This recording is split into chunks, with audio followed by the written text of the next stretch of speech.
Hello students.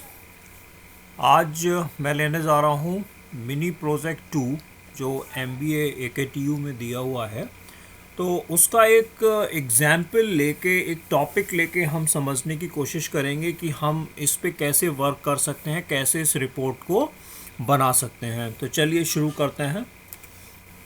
पहले तो मैंने यहाँ पे एक सिलेबस की कॉपी लगा दी है जिससे कि हम ये समझ सकें कि सिलेबस क्या कहता है। मिनी प्रोजेक्ट 2 के बारे में AKTU का सिलेबस है ये, उसका मैंने एक स्क्रीनशॉट लगाया हुआ है।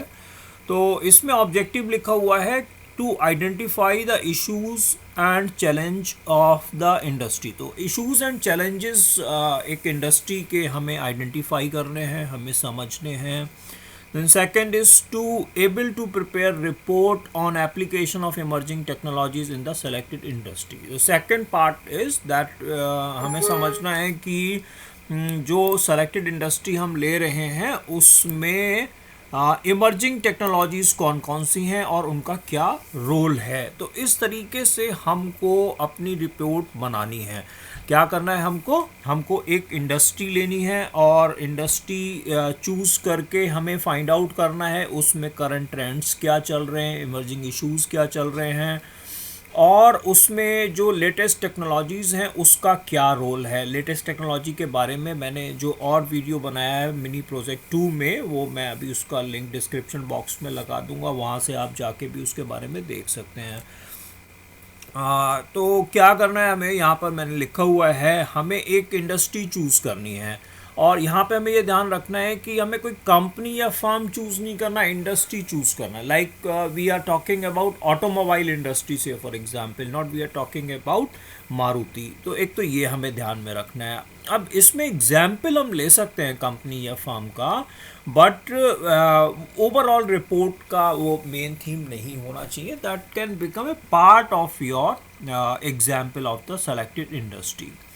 फिर वही बात है कि हमें इसमें इश्यूज एंड चैलेंजेस को स्टडी करना है, मेंशन करना है और इमर्जिंग टेक्नोलॉजीज़ कौन कौन सी हैं उस इंडस्ट्री में, उनका क्या रोल है, क्या कंट्रीब्यूशन है, इसके बारे में हमें स्टडी करना है। तो कुछ सजेस्टेड टॉपिक मैंने यहाँ पर लिखे हुए हैं।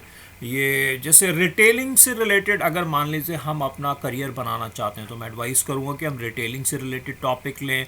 तो ऑनलाइन रिटेलिंग इन इंडिया ले सकते हैं, हम ऑफलाइन रिटेलिंग ले सकते हैं। जैसे लास्ट में टॉपिक लिखा हुआ है ऑर्गेनाइज्ड रिटेलिंग इन इंडिया, तो ये ऑफलाइन हो सकता है। इसमें B2C ले सकते हैं, B2B ले सकते हैं। तो इस तरीके से हम रिटेलिंग से रिलेटेड टॉपिक्स ले सकते हैं। अब देखते हैं कि हम इसमें काम कैसे करेंगे। तो क्या हमें करना है, सबसे पहले हमें एक लिटरेचर सर्च करना है, लिटरेचर रिव्यू करेंगे। जो existing literature, latest current literature हमें इस सेक्टर की नॉलेज देगा उसको हम फाइंड आउट करेंगे। तो हम गूगल सर्च की हेल्प लेंगे, वहाँ पर जाके अपना टॉपिक लिखेंगे और हम फाइंड आउट करेंगे एक ऐसा मटेरियल जो कि स्टैंडर्ड हो, रेलेवेंट हो, करंट हो। इस तरीके के कुछ हमें रिपोर्ट्स, लिटरेचर को फाइंड आउट करना है और उसको हमें समझना है, उसको हमें कॉपी नहीं करना है। समझ के अपनी रिपोर्ट तैयार करनी है, उससे हम समझेंगे कि हम क्या इश्यूज और चैलेंजेस चल रहे हैं। तो इस तरीके से जैसे मैंने ये लिख दिया है गूगल में, issues and challenges in online retailing in India, तो इस तरीके से सर्च रिजल्ट्स आ जाते हैं। अब इन सर्च रिजल्ट्स में हमें ये देखना पड़ता है कि हमें कौन सा फाइंड आउट करना है, क्योंकि हमें स्टैंडर्ड रिसोर्सेज से लेना है। तो मैं यहाँ पे मेरे को पसंद आया जो सेकंड ऑप्शन लिखा हुआ है डेलाइट का। तो डेलाइट की जो रिपोर्ट है वो मैं स्टडी करूँगा। ओके, तो इस तरीके से मैंने इस रिपोर्ट को डाउनलोड कर लिया और फिर मैंने देखा कि इस रिपोर्ट में मेरे को कौन से काम के पोर्शन मिल सकते हैं। तो रिटेलिंग के इंट्रोडक्शन पोर्शन मैं यहाँ से ले सकता हूँ। जैसे ये बता रहे हैं कि रिटेलिंग को इन्होंने 4 स्टेजेस में डिवाइड करा है, रिटेल 1, 2, 3, 4। तो कैसे कैसे डेवलपमेंट होता गया ये हमें यहाँ पर पता चल जाएगा। करंट अगर रिटेल 4 चल रहा है तो उसमें बात हो रही है D2C की, उसको हमें समझना है। तो ये हमारे इश्यूज एंड चैलेंजेस, ट्रेंड्स में हम इस तरीके से स्टडी करके मेंशन करेंगे।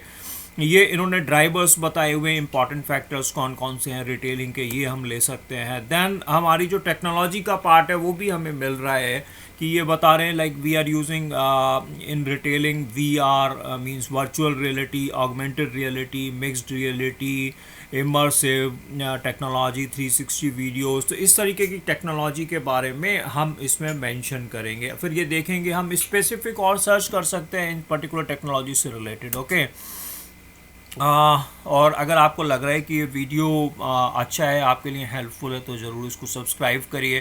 तो एक सोर्स ये हो गया, फिर हम और सोर्सेज से जाएंगे। तो फिर मेरे को लगा कि जो टेक्नोपैक की रिपोर्ट है ये भी इम्पॉर्टेंट हो सकती है मेरे लिए, तो मैंने इसको भी ऐसे करके डाउनलोड करा, इसको भी स्टडी करा, और इसमें से मेरे को जो इम्पॉर्टेंट मटेरियल मिल रहा है हमारे ऑब्जेक्टिव से रिलेटेड, उसको मैं लेके स्टडी करके अपनी लैंग्वेज में अपने अकॉर्डिंग इसको राइट कर लिखूँगा, और मैं इसको हाईलाइट भी करूँगा, सोर्सेज रेफरेंसेस में मैं लेके आऊँगा। ओके, तो ये इस तरीके से, जैसे यहाँ पर एक नया टर्म निकल के आ रहा है ऑफलाइन ऑनलाइन, O+O कन्वर्जेंस, तो ये एक इशू नया आ रहा है और यहाँ पर टेक्नोलॉजी के बारे में भी दिया हुआ है। तो ये स्टेप्स को मैंने इस तरीके से समराइज़ करा हुआ है कि हमें स्टूडेंट्स क्या करेंगे, वो अपने कोई रिपोर्ट्स जो है मैंने जैसे एग्जांपल में बताया उसको डाउनलोड करेंगे, रीड करेंगे, रिव्यू करेंगे, और जो स्टैंडर्ड और ऑथेंटिक लिटरेचर होगा हम उसी पे वर्क करेंगे। इसको हमें कॉम्प्रहेंड करना है, समझना है, और ये बहुत इंपॉर्टेंट है कि इसको हमें कॉपी नहीं करना है, प्लेगरिज्म नॉट अलाउड है। ओके, और फिर उसके बाद में as per need and interest अगर हम चाहते हैं तो प्राइमरी डेटा भी कलेक्ट कर सकते हैं, और फिर हमें ज़रूर लिखना है इसमें रेफरेंसेस एंड साइटेशन के बारे में। तो इस तरीके से हम प्रोसीड कर सकते हैं अपने मिनी प्रोजेक्ट रिपोर्ट 2 को बनाते हुए। और आप मुझे बताइएगा कमेंट बॉक्स में कि आपको ये वीडियो कैसा लगा, हेल्पफुल रहा, और आप क्या और हेल्प चाहते हैं वो भी लिखिएगा। Thank you so much.